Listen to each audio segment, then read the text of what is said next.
Hi friends, welcome back to Harsha kitchen. இன்றைக்கி நம்ம வீடியோவில் எல்லாருக்கும் ரொம்ப பிடிச்சமான சிக்கன் பாப்கார்ன் எப்படி செய்யலாம் இந்த வீடியோவில் பார்க்க போகிறோம். இது வரைக்கும் நம்ம சேனலில் சப்ஸ்கிரைப் பண்ணுங்க, சப்ஸ்கிரைப் பண்ணிக்கோங்க. வீடியோ பிடிச்சிருந்தா லைக் பண்ணிக்கோங்க. வாங்க சிக்கன் பாப்கார்ன் எப்படி செய்யலாம் இந்த வீடியோவில் பார்க்கலாம். இதுக்கு வந்து 1/2 கிலோ சிக்கன் வந்து நல்லா வாஷ் பண்ணி எடுத்து வச்சுருக்கேன். இந்த மாதிரி சின்ன பீஸாக கட் பண்ணிவிட்டு இதில் 1 ஸ்பூன் அளவு இஞ்சி பூண்டு பேஸ்ட் ஆட் பண்ணிக்கலாம். 1 ஸ்பூன் அளவு மஞ்சள் தூள் ஆட் பண்ணிக்கலாம்.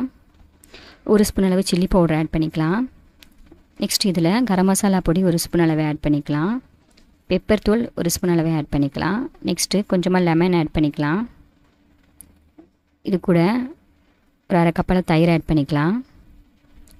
இதுக்காக தேவையான அளவு நம்ம உப்பு சேர்த்து இது எல்லாத்தையும் நல்லா மிக்ஸ் பண்ணி எடுத்துக்கலாம். மசாலா வந்து இப்போ இது கூட நான் வந்து 2 ட்ராப் வந்து மிக்ஸியில் நல்லா அடிச்சிட்டு வெங்காயத்தை வந்து இந்த மாதிரி ஜூஸ் பிழிஞ்சு எடுத்திருக்கேன். இதை நம்ம ஆட் பண்ணிவிட்டு நல்லா மிக்ஸ் பண்ணிக்கலாம். இது வந்து சிக்கன் பாப்கார்னுக்கு வந்து நல்லா டேஸ்ட் கொடுக்கும்.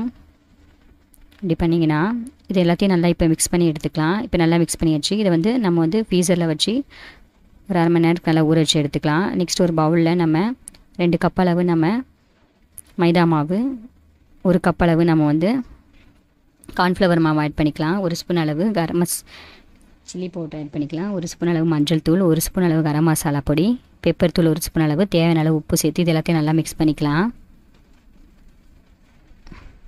இதில் வந்து நம்ம தண்ணிலாம் சேர்க்க தேவையில்லை. இது வந்து நம்ம கோட்டிங்காக நம்ம ரெடி பண்ணுறோம். அதனால் தண்ணிலாம் தேவையில்லை. எல்லாத்தையும் நல்லா மிக்ஸ் பண்ணியாச்சு. இப்போ நம்ம சிக்கன் வந்து நம்ம ஃப்ரீசர்லேருந்து எடுத்தாச்சு. இப்போ இதில் ஒரு சிக்கனாக எடுத்து நம்ம நல்லா இந்த மாதிரி மிக்ஸ் பண்ணி எடுத்துக்கலாம்.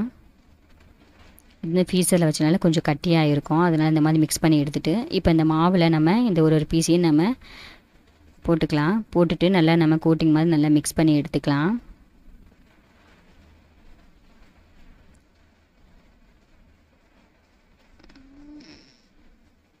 இப்போ இது கூட இது மேலே நல்லா மாவு அப்ளை பண்ணிவிட்டு நல்லா நம்ம மிக்ஸ் பண்ணி எடுத்துக்கலாம். கொஞ்சம் கூட நம்ம ஈரமே இல்லாமல் இந்த மாவு வந்து நல்லா மிக்ஸ் பண்ணி எடுத்துக்கணும். சிக்கன் பீஸ்லலாம் கொஞ்சம் கூட ஈரமே இருக்கக்கூடாது. அந்தளவுக்கு நம்ம மாவை இந்த மாதிரி மிக்ஸ் பண்ணி எடுத்துகிட்டு இப்போ லைட்டாக இந்த மாதிரி நம்ம தட்டி எடுத்துக்கலாம். இல்லை நீங்கள் வடிகட்டுறதுல கூட நம்ம இந்த மாதிரி வச்சு நம்ம தட்டி எடுத்திங்கன்னா இதில் இருக்க எக்ஸ்ட்ரா மாவெல்லாம் நம்மளுக்கு வந்து வெளியே வந்துடும். பொரிக்கும் போது நம்மளுக்கு மாவெல்லாம் அவ்வளோவா வெளியே வராமல் இருக்கும்.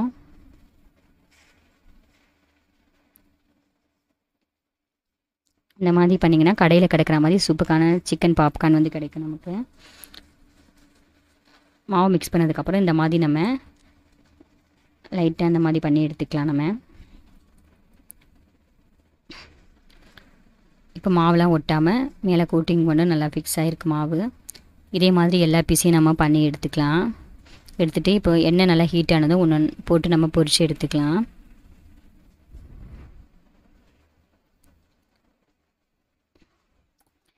ஈஸியான ஸ்டெப்பில் சூப்பராக நம்ம கடையில் கிடைக்கிற மாதிரி சிக்கன் பாப்கார்ன் ஈஸியாக ரெடி பண்ணலாம். பாருங்கள், சூப்பராக பொரிஞ்சு ரெடி ஆயிடுச்சு. ஒரு சைடு குக் ஆனதும் நம்ம மறு சைடு இந்த மாதிரி பிரித்து விட்டுக்கலாம். பாருங்கள், எண்ணெயும் வேஸ்ட் ஆகாமல் நம்மளுக்கு வந்து சூப்பராக குக் ஆயிடுச்சு சிக்கன் பாப்கார்ன். இப்போ நம்ம பொரிஞ்சதும் நம்ம எடுத்துக்கலாம். இதை நம்ம ஒரு பிளேட்டில் சேர்த்துக்கலாம். இதே மாதிரி எல்லா சிக்கன் பாப்கார்னையும் நான் பொரிச்சு எடுத்துட்டேன். சூப்பராக நம்ம கடைகளில் கிடைக்கிற மாதிரி சிக்கன் பாப்கார்ன் சூப்பராக ரெடி ஆகிடுச்சு. சுட சுடன்னா மொறு நல்லா டேஸ்ட்டாக இருக்கும். இல்லை சாஸ் தொட்டு நீங்கள் சாப்பிட்லாம், இல்லை வெறும்னா கூட சாப்பிட்லாம். இந்த ரெசிபி கண்டிப்பாக உங்களுக்கு பிடிச்சிருந்தீங்கன்னா வர்ஷா கிச்சன் தமிழுக்கு சப்ஸ்கிரைப் பண்ணுங்கள். தேங்க்யூ.